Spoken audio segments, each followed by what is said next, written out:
We are the Gujarat Technological University.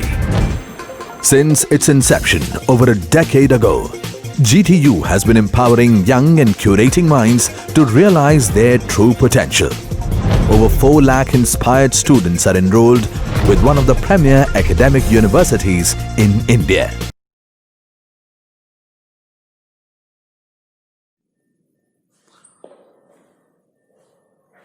Good afternoon to all. Hello. Today we have discussed regarding totally new concept which is known as Poynting vector theorem. What is the meaning of Poynting vector theorem? First of all, this concept that was given by the Poynting was the scientist that can be given the concept. What is the significance of this concept?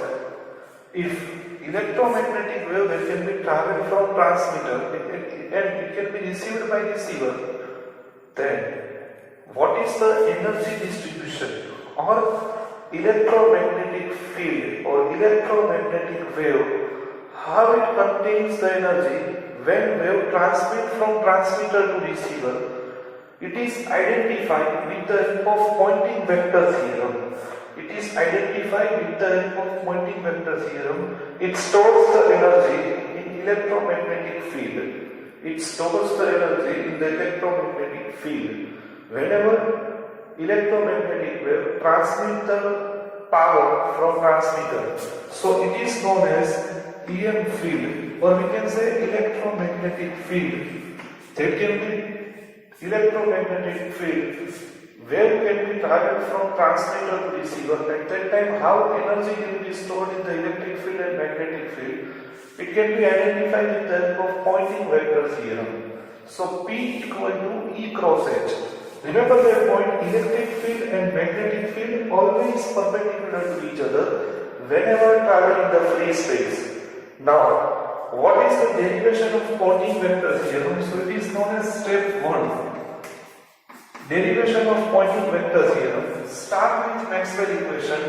Del cross H equal to J plus del D by del T. Most useful equation for time varying field of electromagnetic wave. Now both sides simply multiply with E.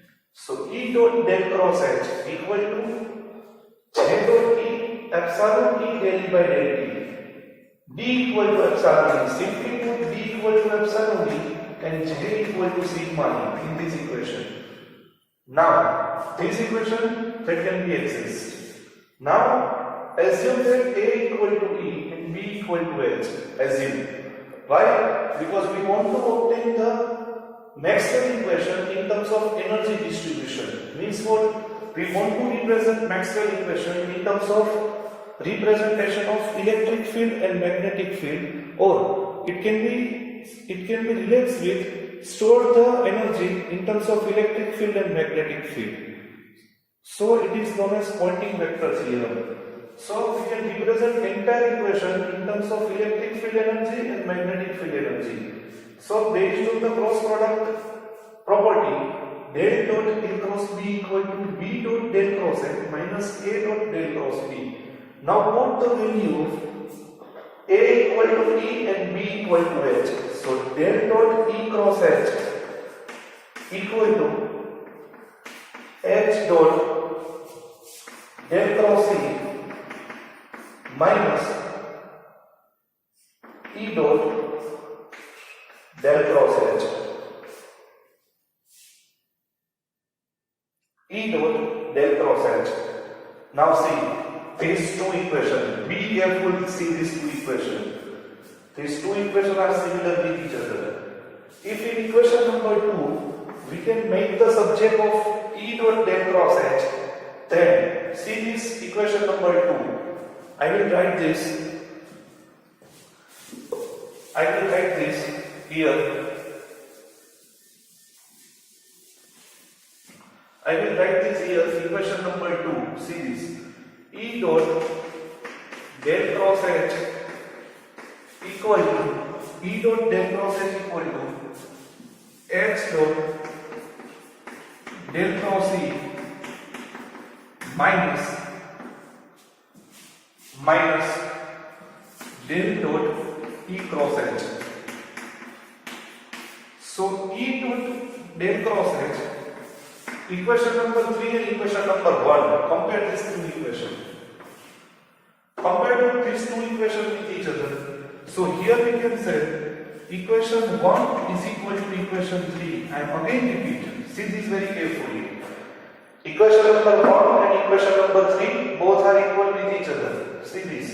So J into E plus epsilon E dot del E by del T equal to H dot del cross C minus del dot P.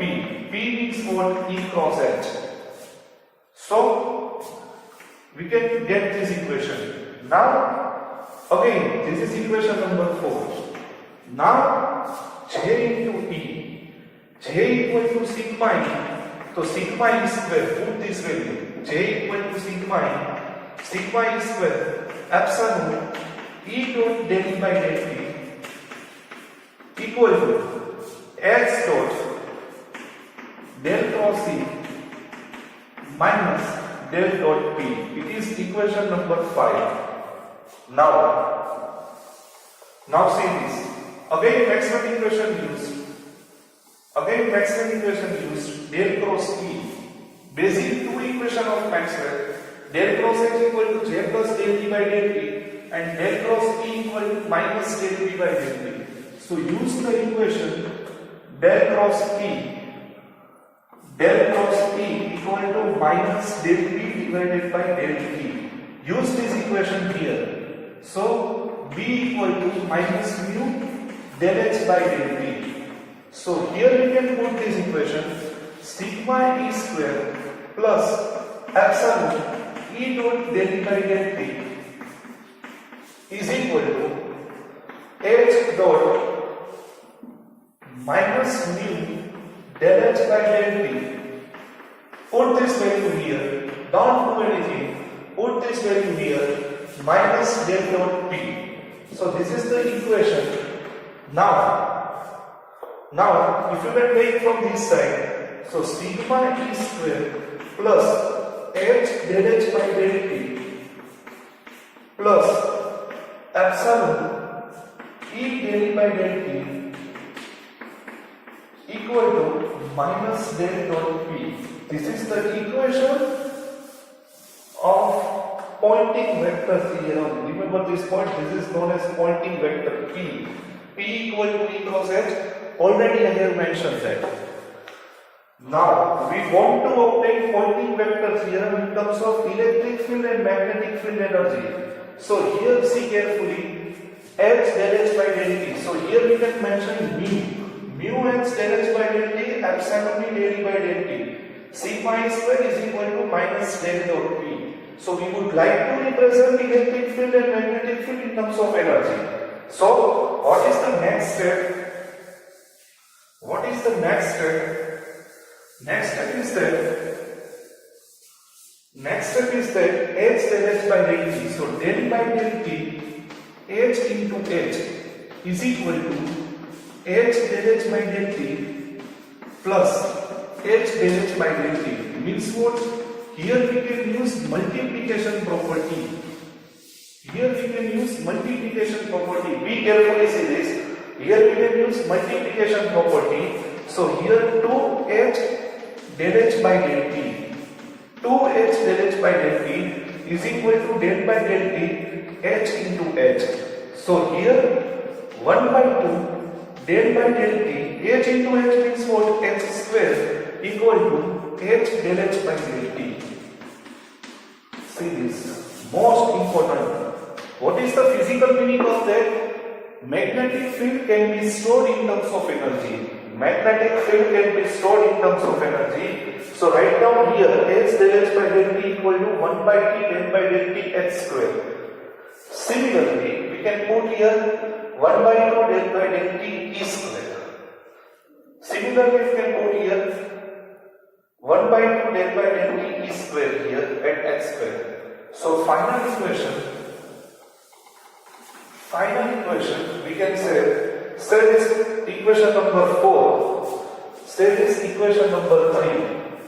Put value of equation, put value of equation 3, 4 in equation 3. So final answer, del dot P equal to sigma E square plus, put here this value,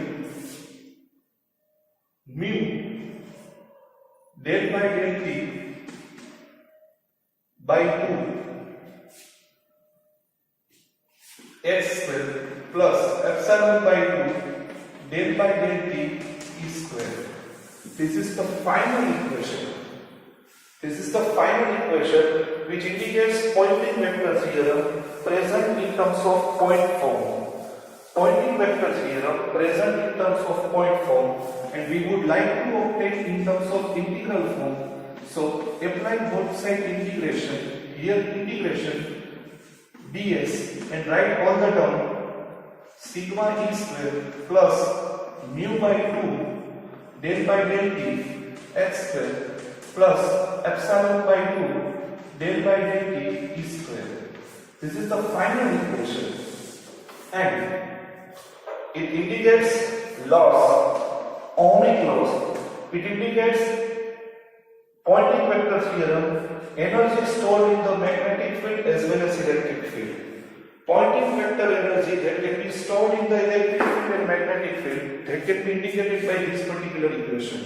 See this very carefully. It is most important regarding GTU examination. Last equation is this. Be carefully prepared this equation. Be carefully prepared this equation. Be carefully prepared this equation. Mu by 2 del by del T x square, epsilon by 2 del by del T E square. It is indicate loss, it indicates energy stored. It indicates energy stored in the electromagnetic field. This two term indicates energy stored in the electromagnetic field. This indicates ohmic laws. So this is the pointing vector theorem. P equal to E cross H. P equal to E cross H. Energy that can be stored in the electromagnetic field, that can be indicated by pointing vector theorem. So we have to write up to this equation in the examination. Up to this equation we have to write in the examination. Del dot P dV equal to integration sigma E square mu by mu 2 del by del T s square epsilon by 2 del by del T E square. If you have query, then discuss in the social media like WhatsApp, Facebook. Thank you very much. If you have liked this video, then like and subscribe in the channel. We will update the more lecture based on that. Thank you.